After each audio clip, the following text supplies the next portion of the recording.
साम्राज्यवाद हो बर्बाद, साम्राज्यवाद मुर्दाबाद। फिलिस्तीन में नरसंहार नहीं चलेगा, फिलिस्तीन में नरसंहार को रोक लगाओ। नरसंहारी नेतन्याहू मुर्दाबाद, नरसंहारी जो बाइडेन मुर्दाबाद, जायनवाद हो बर्बाद। आदाब, नमस्कार, सत श्री अकाल। मैं सुल्तान भारती और आप देख रहे हैं सेकुलर भारत न्यूज। ईरान की राजधानी तेहरान के अंदर इस्माइल हानिया पर हुए हमले और उनकी हत्या के बाद में तमाम अरब देशों में बेचैनी है और एक किस्म से तीसरे विश्व युद्ध की चीमन गोइयां तेज हो गई है। लेकिन फिलहाल एक तरफ जहां अमेरिका ने आईडीएफ के फेवर में इजराइल के समर्थन में इतना कह दिया है कि अगर किसी देश ने इस्माइल हानिया के कत्ल की आड़ में इजराइल पर हमले करने की कोशिश की तो अमेरिका खुद रिटेलिएट करेगा, समर्थन में उतरेगा। कहने की जरूरत नहीं, ये तो तय था। वहीं दूसरी तरफ व्यापारिक मार्केट का विस्तार में लगे हुए दो और महाशक्तियां चीन और रूस, जो मुस्लिम मुल्कों की पीठ ठोक रहे थे, उनकी तरफ से खामोशी है और इस तरह का कोई भी भड़काऊ बयान नहीं आया। पूरी दुनिया में प्रदर्शन सालों से चल रहे हैं और आज देश की राजधानी, भारत की राजधानी दिल्ली के जंतर मंतर तो बड़ी संख्या में वामपंथी पार्टियों के समर्थक और पदाधिकारी इकट्ठा हुए।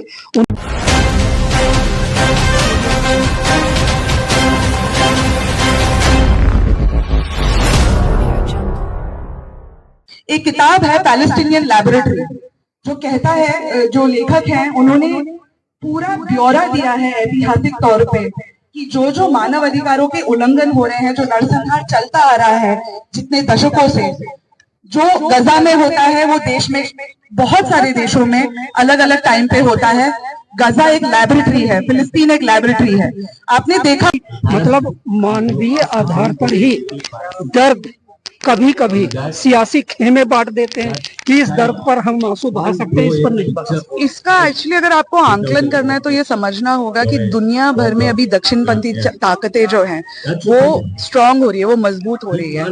क्यों? क्योंकि इन्हें जो बेसिक जो डेमोक्रेटिक राइट्स दिए हैं लोगों को, एक वोट करने का, आवाज उठाने का, जो पूंजीपति वर्ग है उसको वो भी नहीं भा रहा है आजकल। तो इजराइल मात्र एक उदाहरण है। अलग अलग विश्व के अलग अलग देशों में जो दक्षिणपंथी ताकतें उभर रही हैं, ठीक है ना, उसका एक उदाहरण है। बहुत बड़ी तादाद में आज लोग आए हैं। मैं देखता हूं कि ज्यादातर पार्टियों ने, ज्यादातर लोगों ने, बुद्धिजीवियों ने, पत्रकारों ने मुंह सिल लिए इस मुद्दे पर। जी, आप क्या कहेंगे? देखिए, ये पहला तो गैदरिंग नहीं है पैलेस्टाइन के इशू पे। जब से ये अक्टूबर 7 वाला हादसा हुआ है और इसके बाद 300 दिन से लगातार प्रहार हो रही है फिलिस्तीनी जनता पर, तो हमने बहुत सारे कार्यक्रम आयोजन किए। इनफैक्ट ये चौथा कार्यक्रम है इन पिछले 300 दिनों। दिल्ली में पहले, दिल्ली में एक्चुअली चौथा है। अच्छा, दिल्ली में चौथा। हाँ, इससे पहले बहुत सारे पैलेस्टीनियन सॉलिडारिटी कमेटी के तहत यहाँ पे अलग अलग डेमोक्रेटिक ऑर्गेनाइजेशन, प्रोग्रेसिव ऑर्गेनाइजेशंस ने भी आके अपनी डिमांड्स रखी थी। और इस मामले में जैसे जैसे इंटरनेशनल कोर्ट ऑफ जस्टिस या आईसीसी के वर्डिक्ट्स आते हैं, हमारी भी जो डिमांड्स है कि भारत सरकार को क्या करना चाहिए, हमारी फॉरेन पॉलिसी इस पे कैसे रिएक्ट करनी चाहिए, तो हमने टाइमली बेसिस पे ये गैदरिंग्स और ये प्रोटेस्ट ऑर्गेनाइज किए हैं। इस मुद्दे पर जो बड़ा सेंसिटिव मुद्दा है, मदद के लिए और हाथ चाहिए और चेहरे चाहिए और ज्यादा आवाजें चाहिए, लेकिन बड़े लिमिटेड है। क्या हम मानवीय आधार पर भी एक नहीं हो सकते? वहाँ भी पार्टी बेस पर दर्द भी बढ़ जाता है अलग अलग खेमों में। एक्चुअली अगर आप देखते हैं तो ये जब अक्टूबर 7 में जो ये अटैक हुआ था, ठीक है ना, इसके बाद जो एक आपका बिग मीडिया है, आपका जो ग्लोबल इंटरनेशनल मीडिया है, उन्होंने कैसे बिना जांच के, बिना किसी सबूत के, बिना किसी कार्रवाई के ऐसे बहुत ही कहते हैं ना वन साइडेड नैरेटिव्स डाले थे। और इसका शिकार हमारी मीडिया भी हुई है, क्योंकि ऑनेस्टली ये उन कैपिटलिस्ट से कंट्रोल्ड है जो इजराइल के साथ व्यापार करती है, ठीक है ना। तो एक चौथा स्तंभ होता है लोकतंत्र का, हम लोग। हाँ, जिससे हमें, आप तो फिर भी एक इंडिपेंडेंट स्मॉल प्रोड्यूसर हैं, लेकिन जो बड़ी बड़ी हमारी मीडिया हाउसेस हैं उन्होंने बेसिकली जो अमेरिकन लाइन है, जो यूरोपियन लाइन है, जो इंपीरियलिस्ट लाइन है, उसको फॉलो किया है। लेकिन उसके बावजूद आप देख सकते हैं in the heart of the empire America में लगातार इतने बड़े बड़े प्रोटेस्ट हो रहे हैं, अलग अलग शहरों में, अलग अलग तबकों में, ठीक है। तो ये तो बहुत ही मतलब जाहिर सी बात है कि मानव अधिकार के बेसिस पे फिलिस्तीन का समर्थन करना तो हमारी ऐतिहासिक भूमिका रही है। मैम बहुत बड़ी बात की, मैं बीच में रोकने के लिए माफी चाहूंगा। ग्लोबल एजिटेशन चल रहा है हर जगह, यहाँ तक कि खुद इजराइल के अंदर एजिटेशन चल रहा है। बिल्कुल। हमारे देश में क्यों नहीं? हमारे देश में एजिटेशन इसलिए नहीं चल रहा है क्योंकि इजराइल की ही पदचिन्हों में चलती है हमारी भारतीय जनता पार्टी, जो अभी सैडली हमारी रूलिंग पार्टी है, ठीक है। अपने आप को कुछ कुछ यूएन के रेजोल्यूशंस में पैलेस्टाइन के समर्थन में वोट करते हुए दिखाती है, लेकिन साथ ही साथ ये जो पार्टी है ये बिल्कुल इजराइल की जो एक है ना छोटी अप्रेंटिस की तरह मान लीजिए।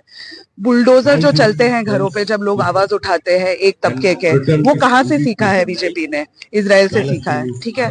ये जो प्रोसेशंस लेके एक जाति या धर्म के लोगों को उकसाना, ठीक है ना, और फिर दंगे करवाना, ये कहाँ से सीखा है बीजेपी ने? नेतन्याहू कह रहे हैं इतने प्रदर्शनों के बाद अमेरिका में हो रहा है, ऑस्ट्रेलिया में रोजाना निकलता है, पश्चिमी यूरोप में हो रहे हैं, हर देश में प्रदर्शन हो रहा है। नेतन्याहू और आईडीआर दोनों का एक वक्तव्य है, एक स्टेटमेंट है कि हमास के आखिरी आतंकवादी तक आजादी की लड़ाई को एक तरफ मोड़ देने के लिए उनको आतंकवादी बनाया जा रहा है। बिल्कुल तक सहमत है इस चीज से, और दुनिया क्यों खामोश है? वो एमनेस्टी इंटरनेशनल क्यों चुप है? हाँ, एक्चुअली हमास को इस पूरे रेजिस्टेंस का चेहरा बनाना भी एक ग्लोबल मीडिया नैरेटिव है, क्योंकि बहुत सारे पैलेस्टीनियन फैक्शंस हैं जो फलस्तीन के लिए हरियाणा गवर्नमेंट कहती है कि आप वहां युद्ध में जाओ, वहां रोजगार है। हरियाणा के लोगों को, पंजाब के युवाओं को, देश के तमाम हिस्से के से लेकर युवाओं को वहां मरने के लिए भेजा जा रहा है।